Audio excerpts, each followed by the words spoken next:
भजन तो करना और भोजन भी करना, क्योंकि भूखे पेट न होए भजन गोपाला। आहा, भजन करना पर भोजन भी करना, भजन। अरे छोटे महाराज, बाल योगी जी, कुछ भोजन खाओगे महाराज? आओ आओ। अरे बड़ा स्वाद बना है आज तो। लो, दीजिए। धन्यवाद। ग्रहण करो योगी जी, ग्रहण करो। यात्रा पर निकले हो? जी हाँ। कुछ सामान नहीं है साथ में? वैसे तो मेरे पास भी और कुछ खास सामान नहीं रहता, पर हाँ, अपने भोजन का प्रबंध करने का सारा सामान मैं अपने पास ही रखता हूँ। वो क्या है कि मुझे भाई भोजन हमेशा बढ़िया चाहिए, एकदम स्वाद। वैसे आप खाने का प्रबंध कैसे कर लेते हो? कुछ साथ में तो नहीं रखते? कुछ ये खाने लायक तो नहीं दिख रहा आपके पास, कमंडल वगैरह के अलावा? सामान की क्या आवश्यकता है? बस इस शरीर को जीवित रखा जा सके उतना प्रबंध हो जाता है, और वही पर्याप्त है। बात तो सही है, लेकिन खाने। अरे अरे अरे अरे महाराज, अरे ये क्या कर रहे हैं छोटे योगी जी? अरे अरे अरे सत्यानाश, सारी मेहनत पानी में मिला दी आपने। ऐसे पानी मिलाकर भोजन कौन करता है महाराज? इसमें स्वाद क्या आता है और आनंद क्या आता है इसमें? स्वाद तो परमात्मा की मूर्ति का आता है, और आनंद भी उनके स्वरूप का, निज स्वरूप का ही आता है।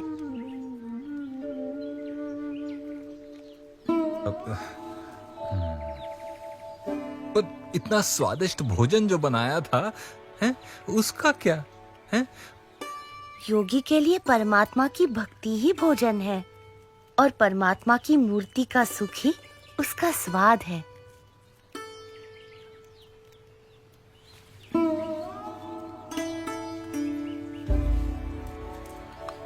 धन्यवाद सन्यासी जी।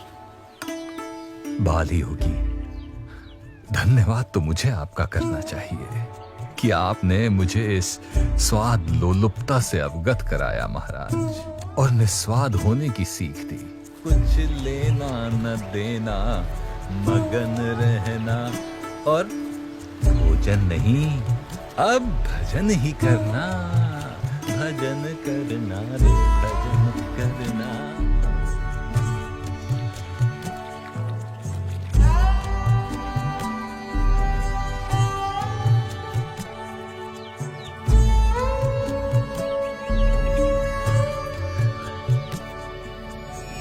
नीलकंठ वर्णी जानते थे कि काली गंडकी नदी के किनारे चलते हुए मुक्तिनाथ पहुंचा जा सकता था, इसीलिए वे काली गंडकी नदी के प्रवाह को ढूंढ रहे थे, और उसी दौरान वे किसी अज्ञात निर्जन क्षेत्र में आ पहुंचे।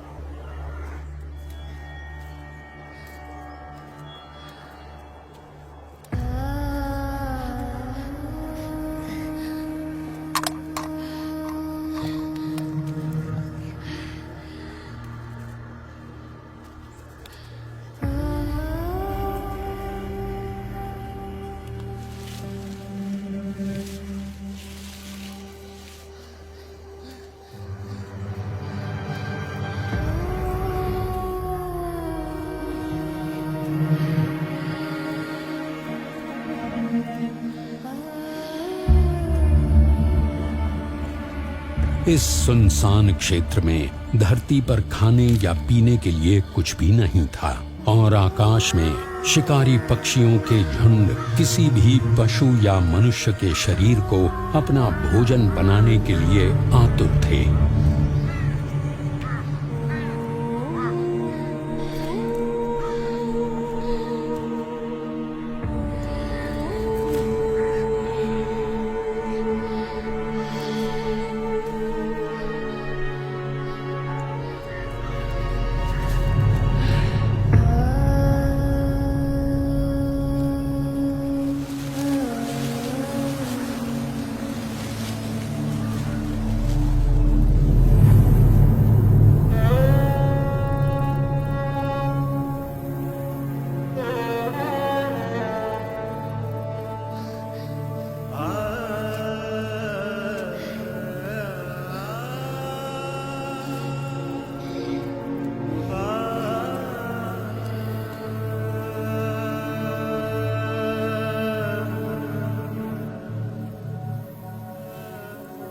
निरंतर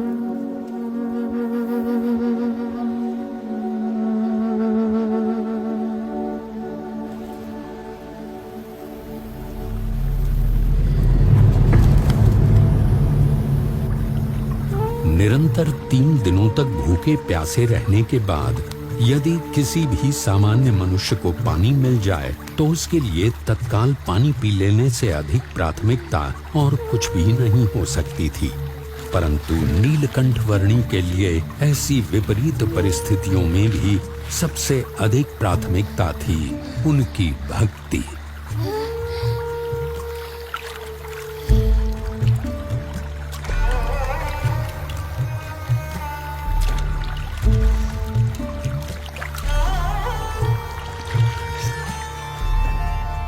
सब ही प्रकार से जीव सौंपे सो उत्तम भक्त कहावे। नेपाल प्रदेश में बालेवा गांव के पास नीलकंठ वर्णी को काली गंडकी नदी का प्रवाह मिल गया, जो अब मुक्तिनाथ तक पहुंचने का रास्ता तय करने के लिए उनका पथदर्शक था।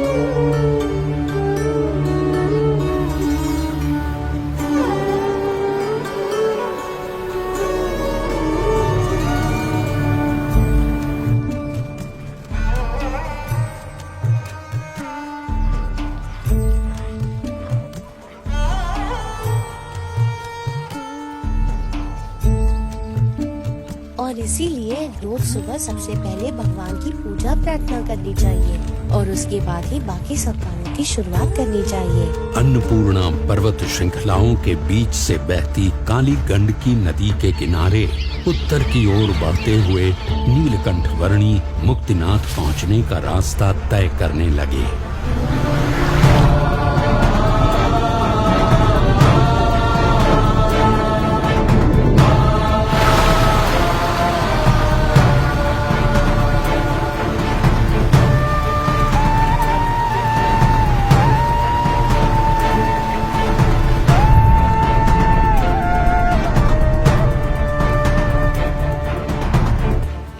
काली गंडकी नदी का प्रवाह मुक्तिनाथ जाने के लिए नीलकंठ वर्णी का मार्गदर्शक था और तातोपानी क्षेत्र से आगे किसी घाटी में से चलते समय कहीं पर काली गंडकी नदी का वो प्रवाह मानो अदृश्य हो गया। उस प्रवाह को ढूंढ लेना अनिवार्य था।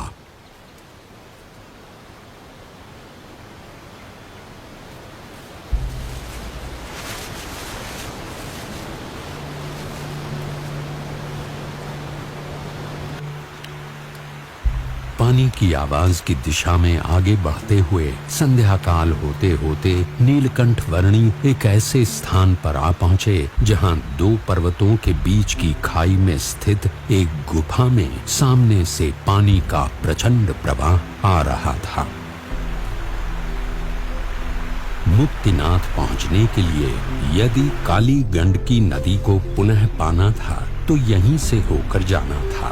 ऐसा निश्चय करके नीलकंठ वर्णी इस भयानक गुफा में से बहते हुए पानी के प्रचंड प्रवाह का सामना करते हुए आगे बढ़ने लगे।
अतिशय भयानक और घातक स्थितियों का रात भर सामना करते हुए प्रातः नीलकंठ वर्णी एक ऐसे स्थान पर गुफा से बाहर आए जहां उन्हें काली गंडकी नदी का प्रवाह पुनः मिल गया।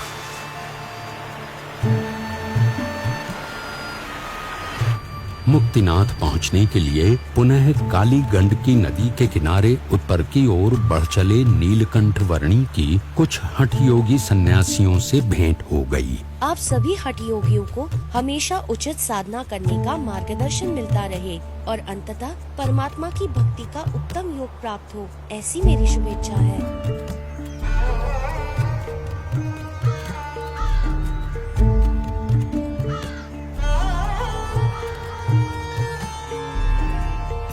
गुणातीत गुरु संग ही से जीव ज्ञान सनातन पावे, ज्ञान सहित प्रभु भक्ति करे सो उत्तम योग कहावे। मारफा, जोमसम आदि स्थानों से होते हुए नीलकंठ वर्णी धवलगिरी और नीलगिरी पर्वतों के बीच स्थित खाई से गुजरे।